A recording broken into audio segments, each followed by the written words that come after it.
Jamaatul answer আপনি যদি জেএমপিকে নিষিদ্ধ করেন, হরকতকে নিষিদ্ধ করেন, জঙ্গি সংগঠনের নামে বিভিন্ন সংগঠনকে নিষিদ্ধ করেন, প্রশ্ন হলো হিজবুত তাওহীদের মতো উগ্রবাদী সংগঠনকে কেন নিষিদ্ধ করা হবে না? আমরা বাংলাদেশের সরকারকে বলবো, ট্রান্সজেন্ডার বিয়ের নামে তামাশা বাংলাদেশে বন্ধ করতে হবে। হিজবুত তাওহীদের আস্ফালন বাংলাদেশে বন্ধ করতে হবে। কাদিয়ানীদের আস্ফালন বাংলাদেশে বন্ধ করতে হবে। সাহাবা সমালোচকদের আস্ফালন বাংলাদেশে বন্ধ করতে হবে। আল্লামা আহমদ শফী দুনিয়াতে নাই, আল্লামা মহিবুল্লাহ বাবুনগরী দুনিয়াতে আছেন। আল্লামা জুনায়েদ বাবুনগরী নয়, তার উত্তরসূরিরা এখনো বাংলাদেশে আছে। আজকে নোয়াখালীতে আল্লামা মুশতাকুন নবী সহ নোয়াখালীর উলামা ইকরামের নেতৃত্বে সিগন্যাল নাম্বার 1, তারপরে আসবে সিগন্যাল নাম্বার 2, তারপরে আসবে ইনশাআল্লাহ ঘূর্ণিঝড়। হিজবুত তাওহীদ নিষিদ্ধ হওয়ার আগ পর্যন্ত ইনশাআল্লাহ আমাদের বড় রাজ্যে কর্মসূচি দিবেন, প্রস্তুত আছেন তো সবাই ইনশাআল্লাহ? নারায়ে তাকবীর। বাজিদ খান পন্নী লিখেছে, মুমিনের সংজ্ঞা অর্থাৎ মুমিন হওয়ার জন্য শর্তের মধ্যেই আল্লাহ ইমানের সঙ্গে জিহাদ অন্তর্ভুক্ত করেছেন। কারণ দিন প্রতিষ্ঠার প্রক্রিয়ার নীতি হিসাবে তিনি জিহাদকে, কেতালকে সশস্ত্র সংগ্রাম নির্ধারণ করে দিয়েছেন।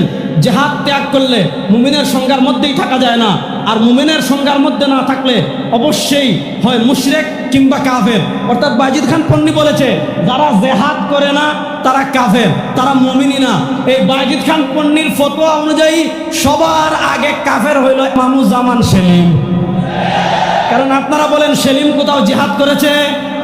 সেলিমের বউ কোথাও জিহাদ করেছে? হিজবুত তাওহীদের কোন সদস্য কোথাও জিহাদ করেছে?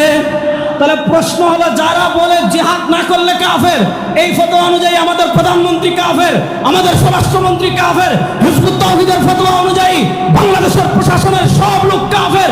প্রশ্ন হলো, জামায়াতুল আনসার আপনি যদি জেএমপিকে নিষিদ্ধ করেন, হরকতকে নিষিদ্ধ করেন, জঙ্গি সংগঠনের নামে বিভিন্ন সংগঠনকে নিষিদ্ধ করেন, প্রশ্ন হলো হিজবুত তাওহীদের মতো উগ্রবাদী সংগঠনকে কেন নিষিদ্ধ করা হবে না?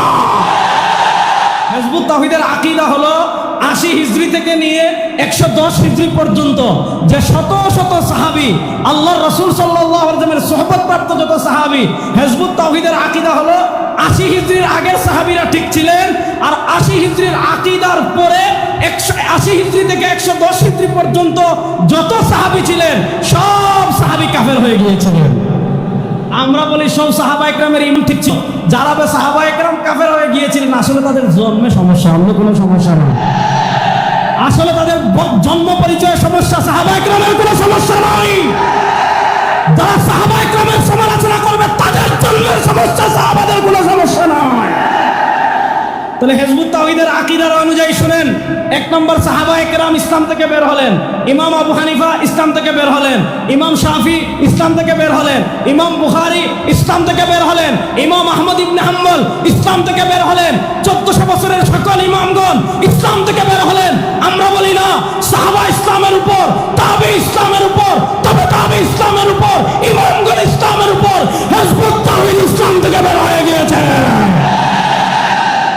এবার পরের প্রশ্ন বুঝেন, তারা বলে সব ইসলাম থেকে বের হয়ে গেল। তাহলে প্রশ্ন হলো, সবাই যদি ইসলাম থেকে বের হয়ে যায় তোমরা ইসলাম পাইলে কোথায়?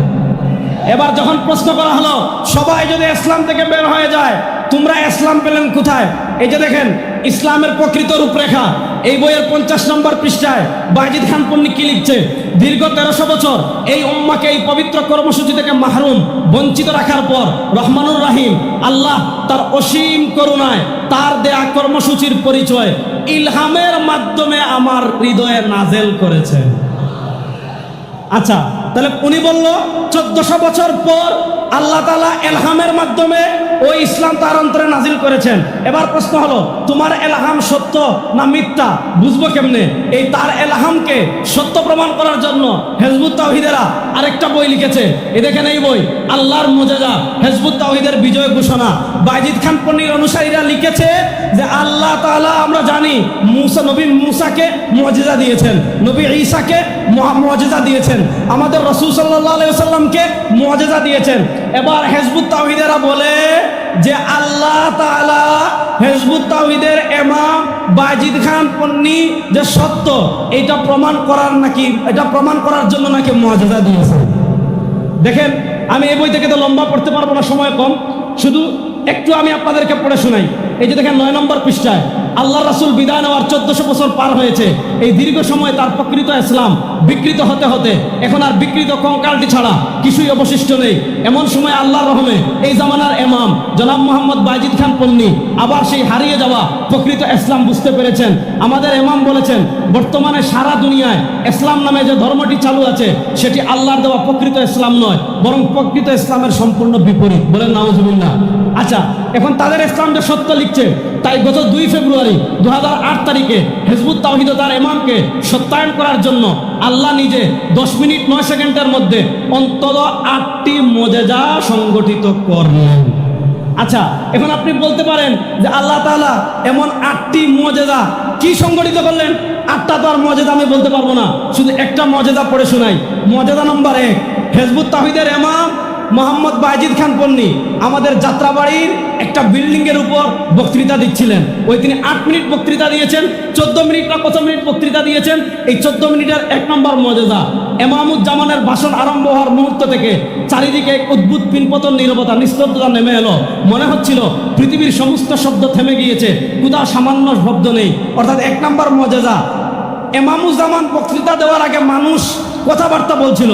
ইমামুজ্জামান যখন বক্তৃতা দেওয়া শুরু করেছেন তখন পরিবেশ একেবারে চুপ হয়ে গেছে। এটা হলো 1 নম্বর মুআজিজা। তাহলে এরকম মুআজিজা তো আমাদের গিয়াসউদ্দিন তাহেরি সাহেবের হয়েছিল, আর এরকম মুআজিজা তো এখানেও হয়ে গিয়েছে, কারণ আমি বক্তৃতা দিচ্ছি, পরিবেশটা একদম চুপ, কোনো আওয়াজ নাই। আচ্ছা বলেন, এটা মুআজিজা নাকি তামাশা? আর 2 নম্বর মুআজিজা, ইমামের ভাষণ আরম্ভের একটু আগ পর্যন্ত আমাদের সেই লাউড স্পিকার দুটির শব্দ ছিল অস্পষ্ট, খুব খেয়াল করে বোঝা হচ্ছিল, কারণ সাউন্ড সিস্টেমটা ছিল অনেক পুরানো। কিন্তু ইমাম কথা বলার সামান্য আগেই হঠাৎ লাউড স্পিকারের শব্দ একদম পরিষ্কার হয়ে গিয়েছে। আচ্ছা বলেন, এগুলাকে মুআজিজা না তামাশা? আচ্ছা, এখানে আপনারা বলেন মুআজিজা আসে কার উপর? নবীদের উপর। দুনিয়ার কোন মানুষ, শুনেন, দুনিয়ার যত বড় বলি, তিনি যদি বলে আমার উপর মুআজিজা আসছে, যদি কোনো মানুষ নবী ছাড়া অন্য কেউ মুআজিজা দাবি করে, আপনারা ফতোয়া দেন সে মুসলমান না কাফের? জোরে বলেন, সে মুসলমান না কাফের? তাহলে এবার বলেন যে হিজবুত তাওহীদ বলল আল্লাহর পক্ষ থেকে মুআজিজা আসছে, নবী ছাড়া যাদের উপর মুআজিজা আসে এরা মুসলমান থাকতে পারে না, ইসলামের সীমায় থাকতে পারে না। এবার আসলে আমি শেষ পয়েন্টে 2টা কথা বলে বিদায় নেব। বাংলাদেশে তো কাফেরদের অনেক সংগঠন আছে, আমরা তো ইহুদিদেরকে নিষিদ্ধ করার কথা বলি না। ইহুদিরা তাদের ধর্ম তাদের মতো পালন করবে, খ্রিস্টানরা তাদের ধর্ম তাদের মতো পালন করে। আমরা কাদিয়ানীদেরকে কাফের ঘোষণার কথা বলি, আর হিজবুত তাওহীদকে নিষিদ্ধ করার কথা বলি। হিজবুত তাওহীদকে নিষিদ্ধ করার কথা কেন বলি? কারণ হিজবুত তাওহীদ হলো জঙ্গি সংগঠন। আমি বাংলাদেশের মাননীয় প্রধানমন্ত্রী তারেক রহমান সাহেব আপনার দৃষ্টি আকর্ষণ করছি, হিজবুত তাওহীদের ফতোয়া অনুযায়ী আপনিও মুসলিম না। আমাদের মাননীয় স্বরাষ্ট্রমন্ত্রী আপনার দৃষ্টি আকর্ষণ করছি, হিজবুত তাওহীদের ফতোয়া অনুযায়ী আপনিও মুমিন না। আমাদের এমপি সাহেব এখানে বসে আছেন, কোথায় আসছিলেন আমি শুনেছিলাম, হিজবুত তাওহীদের ফতোয়া অনুযায়ী উনিও মুসলিম না। আমাদের নোয়াখালীর ডিসি তিনিও মুসলিম না। হিজবুত তাওহীদের ফতোয়া অনুযায়ী বাংলাদেশের আইন শৃঙ্খলা বাহিনীর কেউ মুসলিম না, সবাই কাফের। বলবেন হুজুর এটা কেন বললেন? এই যে দেখেন, এই বইয়ের নাম ইসলামের প্রকৃত সালা। ইসলামের প্রকৃত সালা, এই বই থেকে আমি একটা বক্তব্য পড়ে শোনাই। এই বইয়ের 16 নম্বর পৃষ্ঠায় বাজিদ খান পন্নী লিখেছে, মুমিনের সংজ্ঞা, অর্থাৎ মুমিন হওয়ার জন্য শর্তের মধ্যেই আল্লাহ ইমানের সঙ্গে জিহাদ অন্তর্ভুক্ত করেছেন। কারণ দিন প্রতিষ্ঠার প্রক্রিয়ার নীতি হিসাবে তিনি জিহাদকে, কেতালকে, সশস্ত্র সংগ্রাম নির্ধারণ করে দিয়েছেন। জিহাদ ত্যাগ করলে মুমিনের সংজ্ঞার মধ্যেই থাকা যায় না, আর মুমিনের সংজ্ঞার মধ্যে না থাকলে অবশ্যই হয় মুশরিক কিংবা কাফের। অর্থাৎ বাজিদ খান পন্নী বলেছে, যারা জিহাদ করে না তারা কাফের, তারা মুমিনই না। এই বাজিদ খান পন্নীর ফতোয়া অনুযায়ী সবার আগে কাফের হইল ইমামুজ্জামান সেলিম। কারণ আপনারা বলেন সেলিম কোথাও জিহাদ করেছে? সেলিমের বউ কোথাও জিহাদ করেছে? হিজবুত তাওহীদের কোন সদস্য কোথাও জিহাদ করেছে? তাহলে প্রশ্ন হলো, যারা বলে জিহাদ না করলে কাফের, এই ফতোয়া অনুযায়ী আমাদের প্রধানমন্ত্রী কাফের, আমাদের স্বরাষ্ট্রমন্ত্রী কাফের। হিজবুত তাওহীদের ফতোয়া অনুযায়ী বাংলাদেশের প্রশাসনের সব লোক কাফের। প্রশ্ন হলো, জামায়াতুল আনসার, আপনি যদি জেএমবিকে নিষিদ্ধ করেন, হরকতকে নিষিদ্ধ করেন, জঙ্গি সংগঠনের নামে বিভিন্ন সংগঠনকে নিষিদ্ধ করেন, প্রশ্ন হলো হিজবুত তাওহীদের মতো উগ্রবাদী সংগঠনকে কেন নিষিদ্ধ করা হবে না?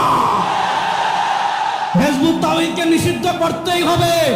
শোনেন মাননীয় প্রধানমন্ত্রী, 2024-এর জুলাই আগস্টের বিপ্লব হয় নাই হিজবুত তাওহীদের আস্ফালন দেখার জন্য। 2024-এর জুলাই আগস্টের বিপ্লবে আমরা সামনে ছিলাম।